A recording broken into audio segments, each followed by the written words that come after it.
Ça y est, on est en direct. Bonjour à tous et bienvenue pour ce nouveau live France DevOps. Est-ce que vous m'entendez bien? Je vous invite à mettre un petit message dans le chat pour m'assurer que tout est bon, que la vidéo ne saccade pas.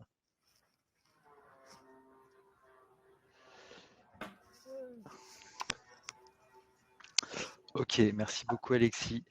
Comme d'habitude, quelques petits rappels logistiques. Donc on a le chat si vous voulez changer pendant la présentation. Juste à côté, vous avez l'onglet questions. Je vous invite à noter vos questions juste ici pendant que Thibaut fera sa présentation. Et on prendra le temps à la fin qu'il faut pour y répondre. Donc, allons-y. Aujourd'hui, on accueille Thibaut Langagne qui bosse Bonjour, chez Paddock, Head of Security, si je ne... Ouais, bah, c'est écrit juste à côté, c'est mais ça. si je ne me trompe pas derrière. Et qui va nous parler donc de partage de mots de passe et plus particulièrement de Boundary et de Vault. Thibaut, on a pourquoi une demi-heure de présentation. Je te laisse la parole.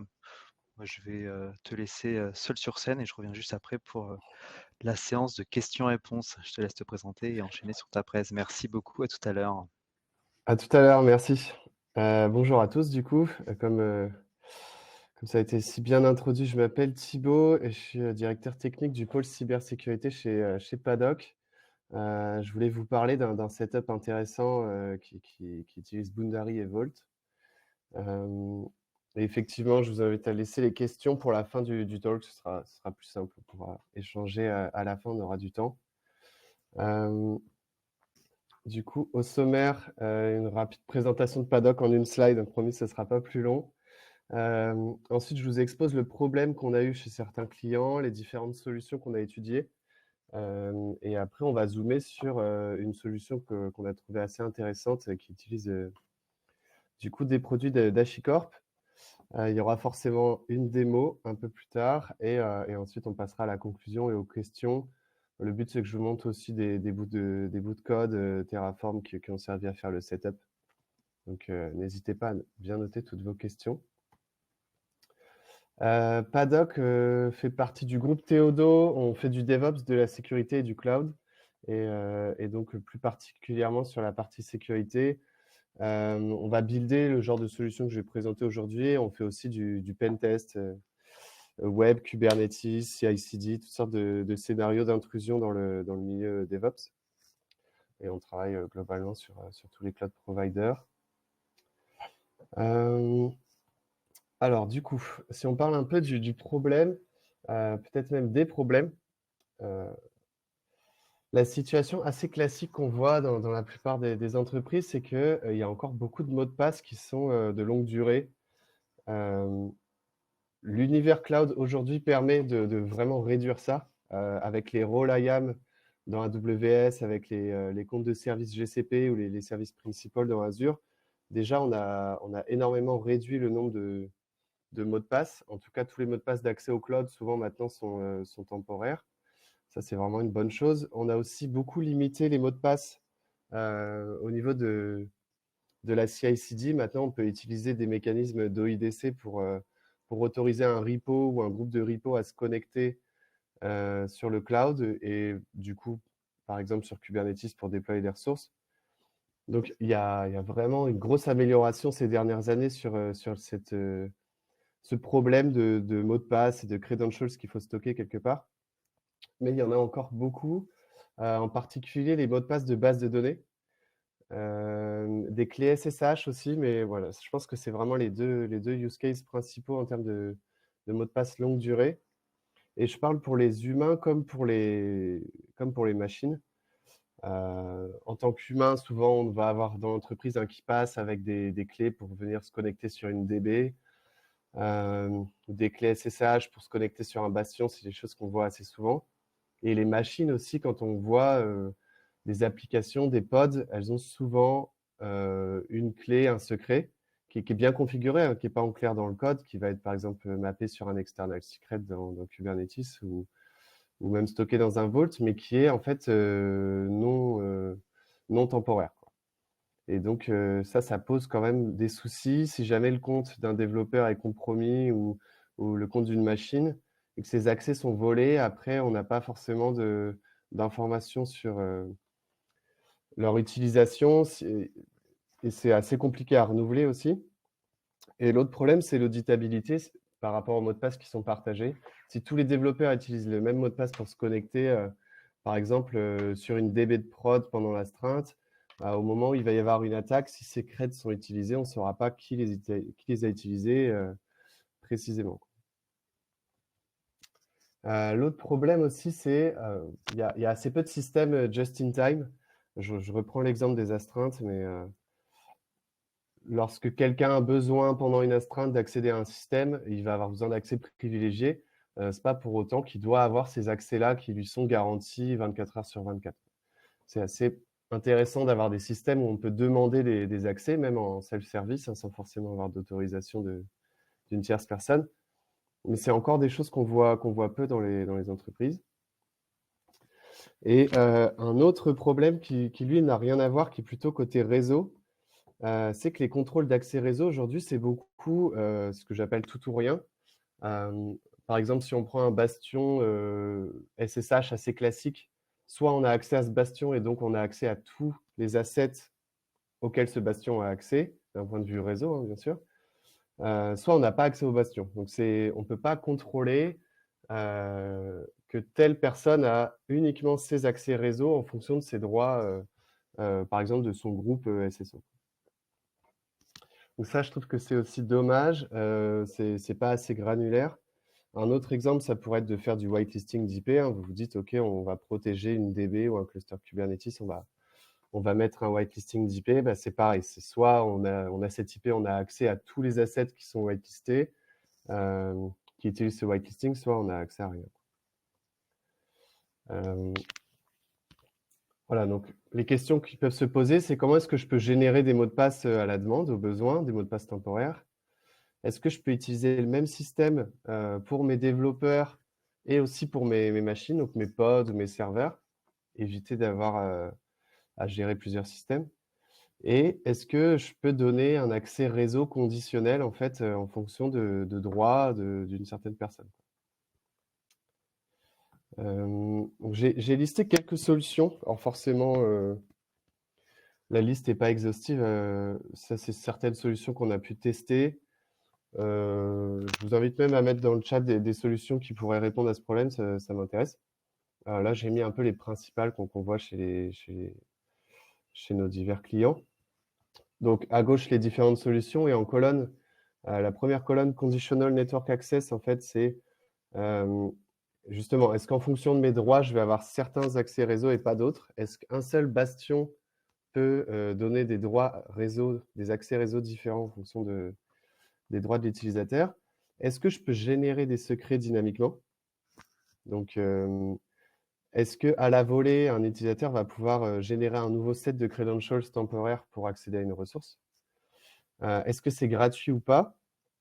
Et est-ce que je peux me brancher sur le SSO de mon entreprise?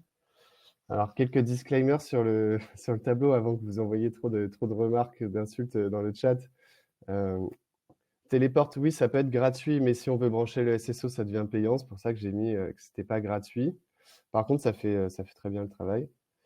La fonction Zero Trust de Cloudflare peut être gratuite aussi en dessous de 30 utilisateurs. Mais bon, j'ai quand même mis une croix, ça reste une solution globalement payante. Alors que Boundary ou Vault, j'ai mis gratuit parce que c'est vraiment des produits qui sont open source, même si on branche le SSO. On peut avoir une version entreprise avec du support, mais on peut très bien s'en sortir gratuitement en self-hosting. Donc, Téléport, ça fait aussi le travail. Hein. Je pense que c'est un très bon setup aussi. C'est pas celui dont on va parler aujourd'hui. Cloudflare n'a pas encore la feature de credentials brokering, à ma connaissance. Boundary, donc je vais en parler plus en détail après, c'est un bastion. Donc ça, pareil, c'est pas censé faire la partie dynamic secret. Vault le fait, mais c'est pas un bastion. Donc forcément, on arrive au setup Boundary plus Vault qui remplit bien le travail. Et au niveau du bastion SSH, donc j'entends par là une machine Linux assez classique.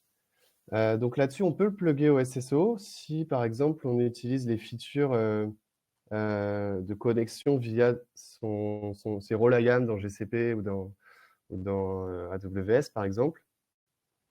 Donc, c'est possible de le plugger au SSO. Ça va être gratuit puisque ça va être une machine que vous allez créer par vous-même. Par contre, il n'y a pas de Conditional Network Access ni de Dynamic Secrets, quoi. Donc voilà, on va pouvoir zoomer un peu sur Boundary et Vault. Donc Boundary, voilà, le système que je vais vous montrer globalement, c'est ça. Un utilisateur va pouvoir accéder à des assets privés. Dans l'exemple qu'on va avoir ici, ce sera une base de données, via le bastion Boundary, sans avoir besoin de connaître aucun identifiant. C'est Vault qui va les générer à la volée, quoi. Ça, c'est vraiment le schéma de principe. Juste, je voulais zoomer un petit peu indépendamment sur Vault et sur Boundary. Donc, bon, Vault est plus connu que Boundary, donc je vais aller un peu plus vite. Ça reste... c'est un produit qui va permettre de stocker des secrets, de donner accès à des secrets. Il y a beaucoup de features sur Vault. Une feature que je trouve vraiment intéressante, c'est cette feature de Dynamic Secrets. Vault va avoir des backends. Donc, on peut avoir comme backend, par exemple, juste un S3 ou des secrets Kubernetes, des choses très simples. Mais on peut aussi le brancher directement sur un système comme une DB. Et du coup, un certain chemin dans Vault, au moment où un utilisateur va vouloir lire ce chemin, Vault va se connecter sur la DB ou le cloud ou Kubernetes et va générer des credentials temporaires. Donc ça, c'est vraiment intéressant. Il peut même générer des clés SSH. On peut le brancher sur une VM, configurer une autorité de certification et lui demander de générer des clés, d'aller les stocker dans les authorized keys d'un serveur. Voilà, le schéma de principe, c'est qu'un user va faire un read la plupart du temps. Parfois, c'est un write sur certains passes. Et à la volée, Vault va se connecter sur la target, mettre les credentials dans la réponse. Et donc, l'utilisateur va ensuite pouvoir utiliser ces creds pour se connecter sur la target. Ça reste assez classique. Ce setup uniquement juste Vault comme ça peut être par exemple très pratique pour vos applications. Vous avez un pod qui a besoin de se connecter sur une DB. Plutôt que de lui mettre des identifiants longue durée, vous pouvez, au démarrage du pod, aller lire, par exemple avec un external secret, un certain chemin sur Vault. Vault va générer des identifiants de base de données pour le pod. Et vous allez, par exemple, mettre les identifiants valides pendant une semaine ou un mois ou n'importe, et configurer vos pods pour redémarrer toutes les semaines ou tous les mois. Et du coup, vous allez garantir que toutes vos applications utilisent des creds uniques avec une rotation régulière sans aucun effort. Voilà, je vous ai mis quelques exemples. Par exemple, ici, si on a bien configuré les Dynamic Secrets pour Kubernetes, au moment où on va faire un Vault write sur le chemin Kubernetes/cred/myrole, Vault va renvoyer un compte de service qui sera supprimé au bout de 10 minutes. Ça, c'est réglable, hein, bien sûr, sur un certain namespace et va vous fournir le token. Donc ensuite, il n'y a plus qu'à mettre ça dans sa config Kubernetes et on peut se connecter avec ses accès temporaires. Un autre exemple sur AWS, pareil, on peut définir, demander à Vault de créer un user sur AWS qui sera valide pendant X minutes, heures ou jours. Ça peut être aussi très pratique. Même si aujourd'hui, ça l'est quand même un peu moins parce que on peut utiliser les workload identity, on peut utiliser toutes sortes de mécanismes pour qu'un pod accède directement à des rôles IAM, mais dans d'autres circonstances, sur d'autres systèmes, ça peut être intéressant. Un autre exemple ici qu'on va utiliser dans la démo, c'est une DB. Donc là, on a configuré Vault pour se connecter sur une DB et à la volée, il va générer des usernames, mots de passe. Alors, je vais juste vous montrer le code relatif à cette partie-là. Normalement, j'ai assez zoomé, ça devrait être... ouais, ça me paraît pas mal. Donc, en Terraform, là c'est l'exemple en Terraform, on va créer d'abord un Vault Database Secret Backend Connection. On va définir un point de montage et on va lui donner Alors là, pour le coup, il y a un username mot de passe en dur. Et on va lui donner une string de connexion à Postgre. Et cette Vault va utiliser cette string, ces droits ici, pour générer des secrets à la volée. Et ensuite, on va créer des rôles. Donc, par exemple, là, on a créé un rôle admin et un rôle plutôt reader, il me semble. Et au moment où quelqu'un va vouloir lire le chemin, en fait, /postgre /dba, Vault va exécuter cette commande, donc il va créer un nouveau rôle, valide pendant un certain temps, et il va renvoyer les credentials associés à ce rôle. Donc voilà, ici on va aller lire cette partie-là et récupérer des creds. Donc c'est juste un exemple. Donc ça résout un peu le problème de comment est-ce qu'on génère des secrets dynamiquement, mais ça résout pas du tout le problème du bastion et des accès réseau. C'est pour ça qu'on va rajouter Boundary dans l'équation. Donc Boundary, c'est un bastion un peu sous stéroïde qui a été créé par HashiCorp, qui permet de s'authentifier via SSO, qui a son propre système de droits et qui va établir des sessions pour les utilisateurs vers des targets privés. Ce qui est intéressant, c'est déjà toute l'auditabilité des accès, la révocation possible des sessions et le fait qu'on ait ce point unique d'accès. Ça va aussi faciliter un peu la partie DevX pour les utilisateurs qui vont se servir du bastion. Même si on va le voir, c'est vraiment le point faible aujourd'hui de Boundary, c'est l'expérience utilisateur. Donc, au niveau de Boundary, on va définir des scopes. Il y aura toujours un scope racine au niveau de l'organisation. On va pouvoir définir des sous-scopes avec des projets. Et dans chaque projet, ensuite, on va pouvoir définir des targets. En termes d'architecture, donc, je vous ai fait un petit schéma de principe. Il y a quelques éléments. Il y a le contrôleur Boundary, donc c'est un peu le control plane. Et des workers. Les workers, ça va être les briques qui vont être responsables d'établir les tunnels vers les targets. Donc, vous avez besoin d'un contrôleur qui va exposer son API publiquement, ou avec du whitelisting d'IP, mais ça, c'est vraiment via cette API qu'on va interagir avec Boundary, qu'on va établir des tunnels. Il a sa propre base de données pour gérer les droits, les accès, toute sa configuration. Et ensuite, vous allez avoir besoin de workers. Ces workers, ils vont nécessairement avoir besoin d'avoir un accès réseau aux assets que Boundary va fournir, c'est logique. Et ils vont devoir aussi communiquer avec le contrôleur. Et enfin, ils vont aussi, eux, exposer un endpoint pour que les utilisateurs puissent se connecter via le worker aux différents assets. Donc le flow, ça va être qu'un utilisateur fait un call à l'API, et du coup, le contrôleur va lui indiquer l'adresse d'un worker, le user va se connecter sur ce worker et établir son tunnel. Je regarde juste s'il y a quelques questions intermédiaires. Il n'y a pas de questions pour le moment.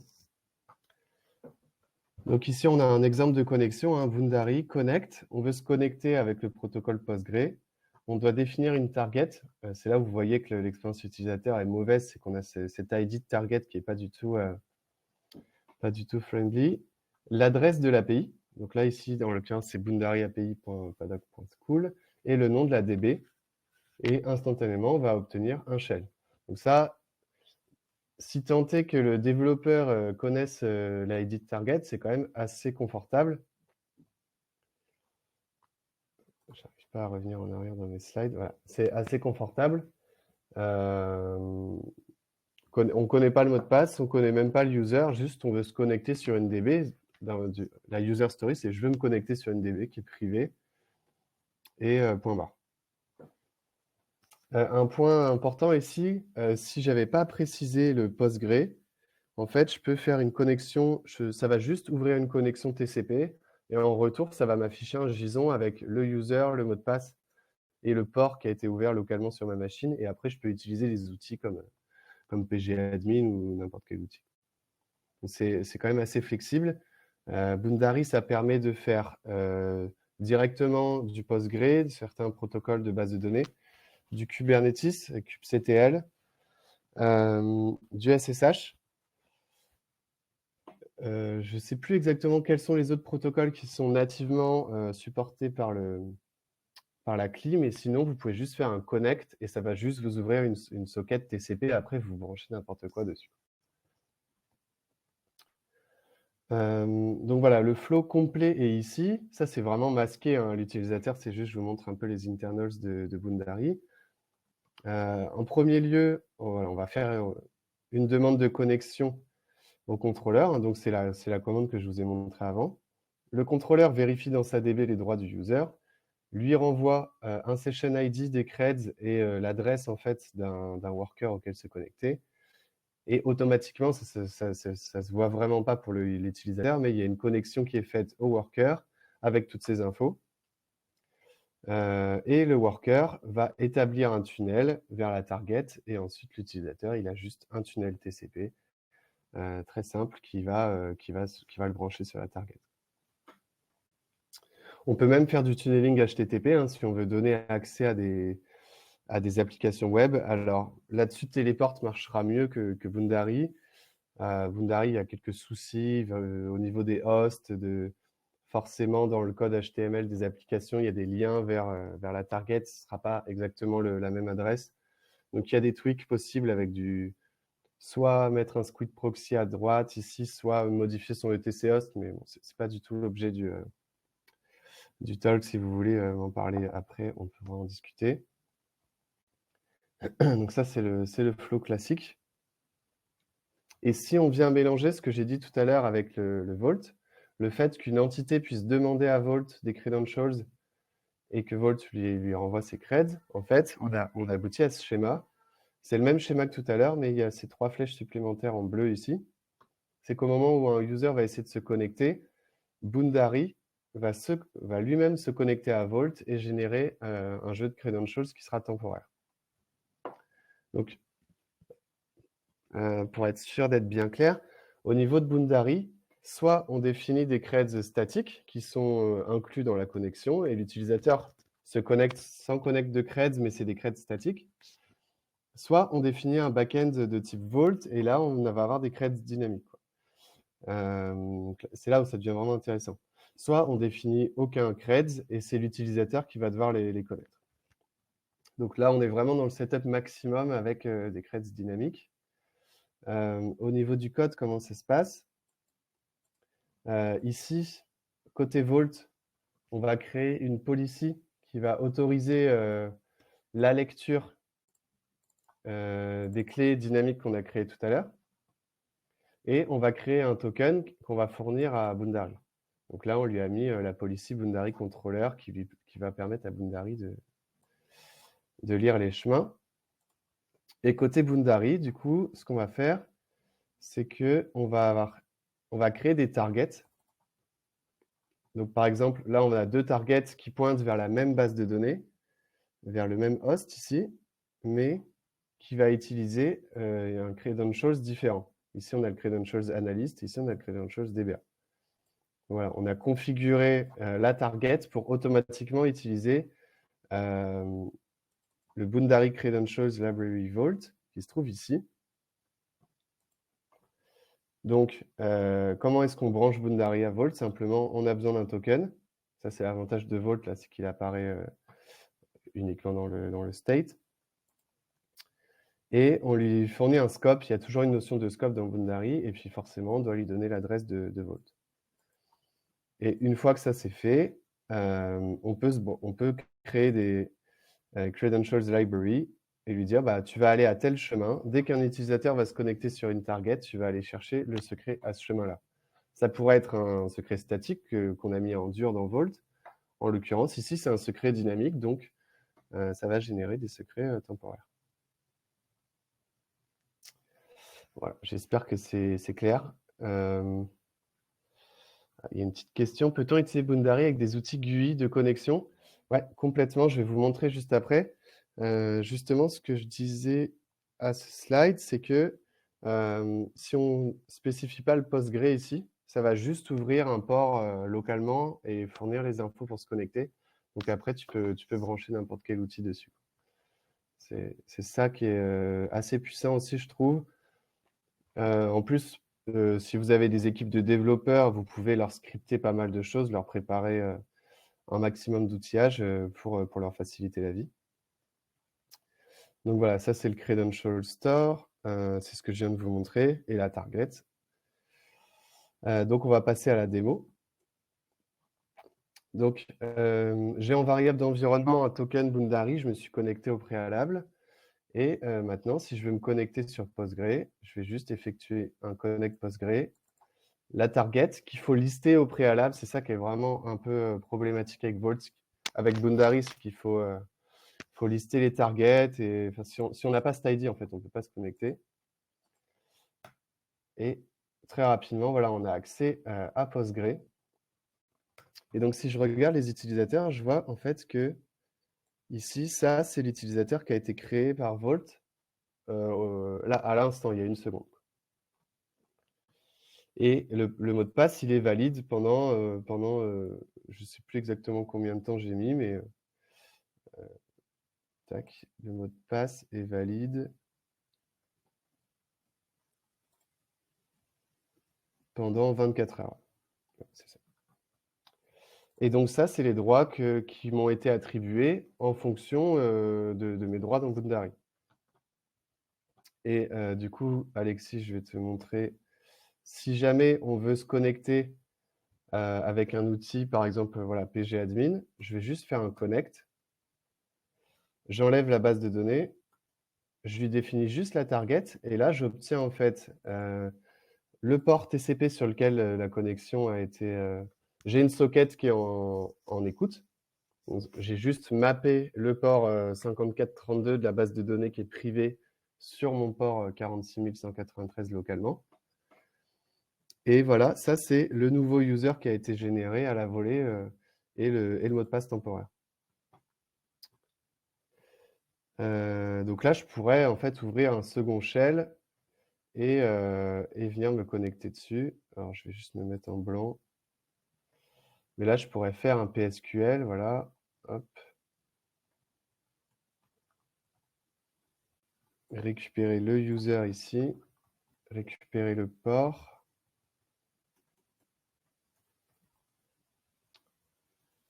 Tac, je pense que ça va être bon. Il va me demander le mot de passe. Je le prends, je le copie là. Et ça n'a pas marché, c'est l'effet démo. Je pense que j'ai un petit souci de hosting. Bon, c'est pas un problème qui est nécessairement dramatique. Tant pis pour cette partie, mais c'est possible, on l'a déjà fait. Là, j'ai monté un labo, j'ai pas testé cette partie au préalable. Voilà pour la démo. Et je pense qu'on arrive au bout de la présentation.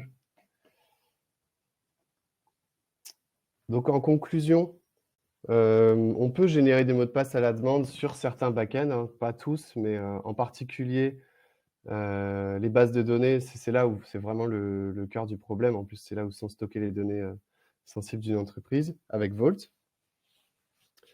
Le système peut être commun aux machines et aux humains. En gros, les machines, les pods, par exemple, vont utiliser un système pour se connecter sur Vault, par exemple un external secret ou le Vault Secret Injector, alors que les humains, eux, vont passer soit en CLI direct sur Vault, soit par Boundary.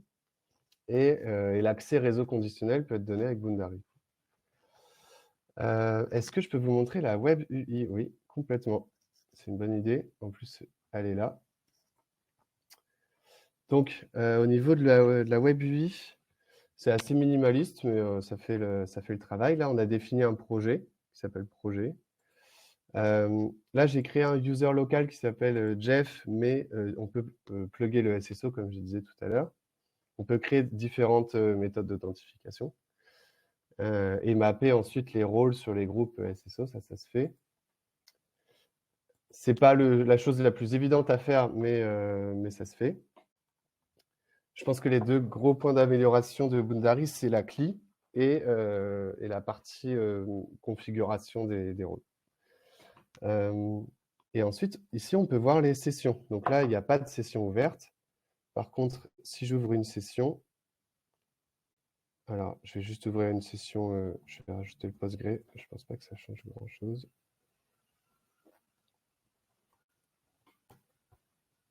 Hop. Donc là, si je refresh, je vois la session. Donc je sais que ce user-là, encore une fois, ils auraient pu marquer Jeff plutôt que de mettre l'ID de DB. Mais ce user-là est connecté sur cette target. Et donc, je peux même cancel sa session si je sais que son compte est compromis. Ça, c'est assez intéressant. Ça, c'est les différentes targets. Donc, j'ai défini 2 targets sur mon Boundary qui pointent vers la même DB, mais avec des rôles différents. Donc voilà, une target, ça va être générique TCP. On définit juste une adresse et un port.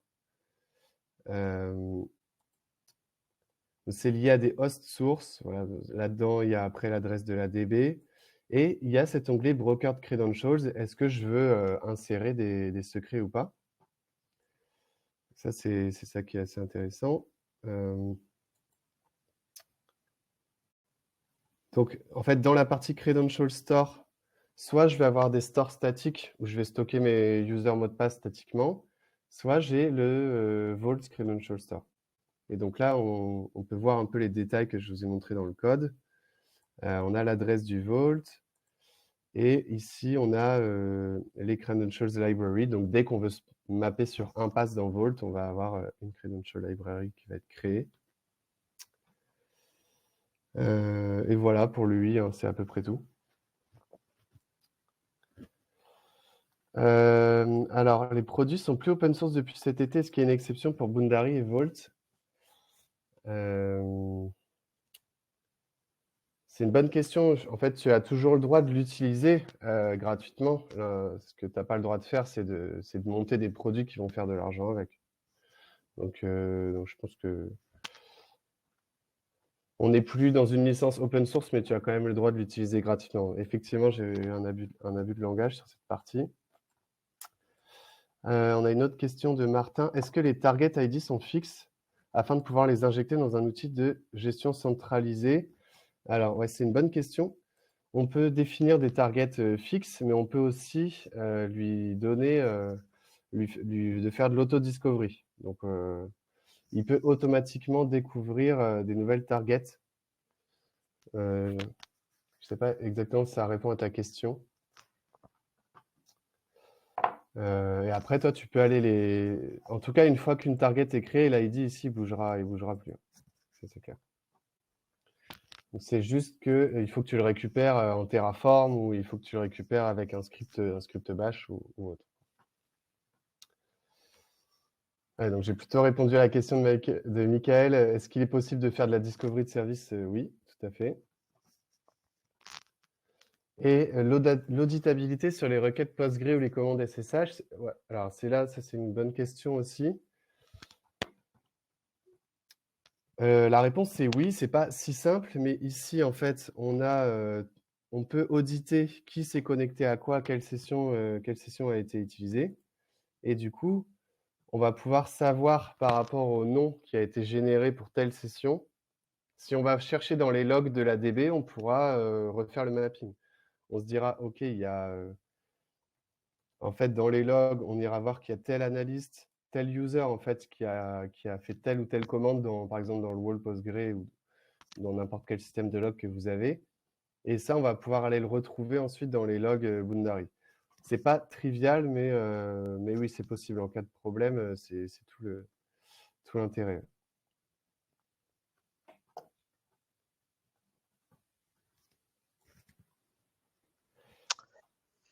Et je pense qu'on a fini pour les questions. Yes. Je ne sais pas s'il y a certains qui veulent en rajouter une. Et voilà, en conclusion, je trouve que le setup est vraiment cool. Juste, c'est un peu compliqué à opérer. Par exemple, aller retrouver les logs, préparer les scripts pour les devs. Parce que la user experience, en l'état, si vous enrobez pas un peu, c'est pas incroyable. mais sinon, ça marche vraiment bien. Voilà, merci. Ok, impeccable. Bah, merci beaucoup Thibaut, c'était très clair. Donc c'est toi qui as Cool. clôturé l'année 2023 avec ce dernier talk France DevOps. Du coup, on reprendra en janvier, je crois autour du 15 janvier. Je ne sais plus exactement, la date va bientôt être annoncée sur le site francedevops.fr et comme d'habitude, le CFP reste ouvert. On est toujours en cours de préparation du premier semestre 2024. Merci beaucoup, merci à tous et très bon après-midi et à très bientôt. Bonne journée à tous. Merci. Salut.